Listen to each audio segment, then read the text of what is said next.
Жаңа Қазақстан депутаттары күштік құрылымдардың басшыларынан қаңтар көтерілісінің шындығын талап етті. Мәжілісмендер 2 ай өтсе де қоғам қасіретті оқиғаның ақиқатын неге білмейді деген сауал қойды.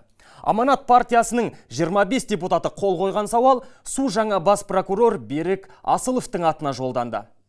Жанарбек Әшімжанның сөзіне сенсек, қаңтардағы қақтығыстарға қатысты жауап жоқ, сұрақтар көп. Өкілетті органдар ресми ақпараттарды беруде кенжелеп жатуынан ел ішінде алып қашпа қауесеттер де көбеюде.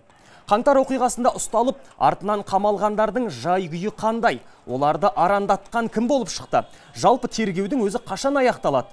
Осы сауалдардың жауабы ашық айтылсын, деді депутат.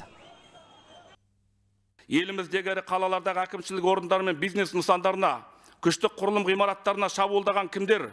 Жаппай тәртіпсіздікті ұйымдастырған, қару ұрлаған кімдер? Қанша адам жәбірленді? Жапа шеккен кәсіпкерлер мен зәбір көрген азаматтарға толыққанды көмек көрсету үдеріс қашан аяқталады? Арандаған кімдер?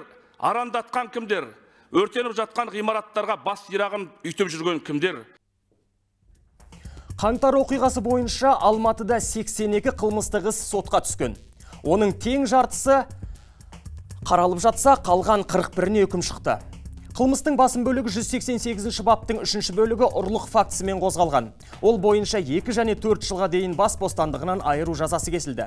Сондай-ақ шартты жаза тағайындалғандар да бар.